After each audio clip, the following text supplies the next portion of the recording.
how to control it. Control. Now control. For me, I've seen it turn someone into a zombie. Yes. Someone who used to work here. Okay. And then we discovered he takes bangi. Okay. Because he was becoming a bit irrational. There are days he would work the whole day at the Wokibe. There are days he would work up, start very early, and even at night he's still working. There are days he decides, today I'm doing nothing. And he became very clear. So then I noticed and I discovered where he was hiding it.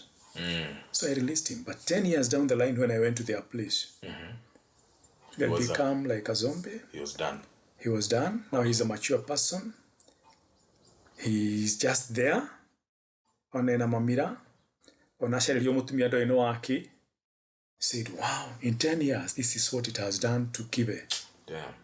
And there are many, many people.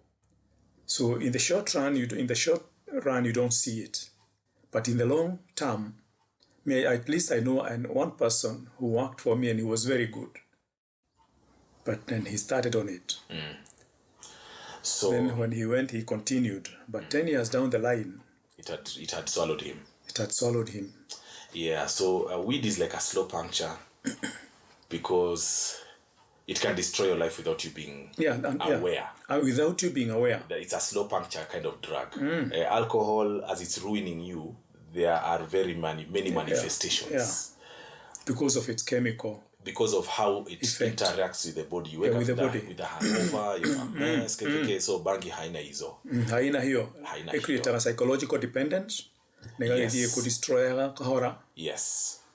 So I agree with all those things you are saying.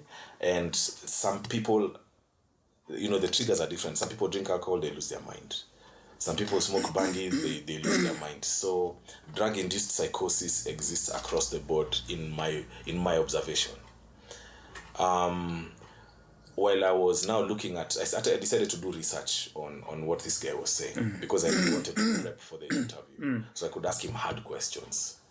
So I did some research and then I looked at the statistics of the things that kill people in this world.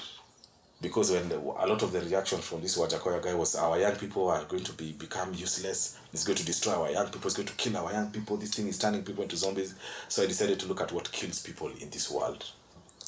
So when I looked at the 2019 statistics of what killed people the most in the world in 2019, number 1 was high blood pressure, 10 million people. Number 2 was cigarette smoking, 7.5 million people. 15% of deaths annually are attributed to cigarette smoking. 15%.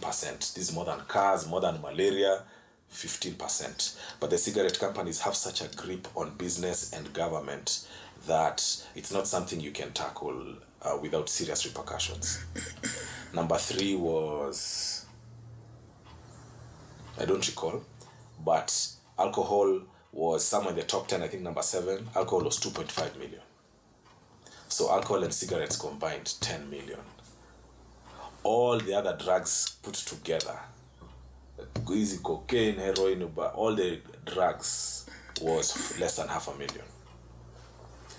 So when you track back, you see a lot of other interests in the legislation. Like why are cigarettes legal? To me, that's crazy. They kill for sure, but they're legal. It's business interests that become too powerful to regulate, or the business people become the regulators.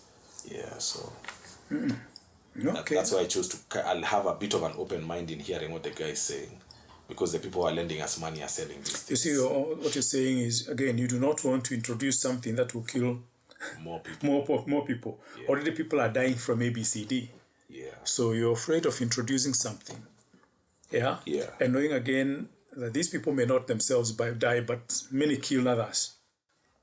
Yeah? Because it enables people, it dulls your conscience, it does whatever you can do anything you want to do. Okay. So it has the other side of it. Okay. So we don't want to introduce, but I imagine to introduce something else is harmful to society.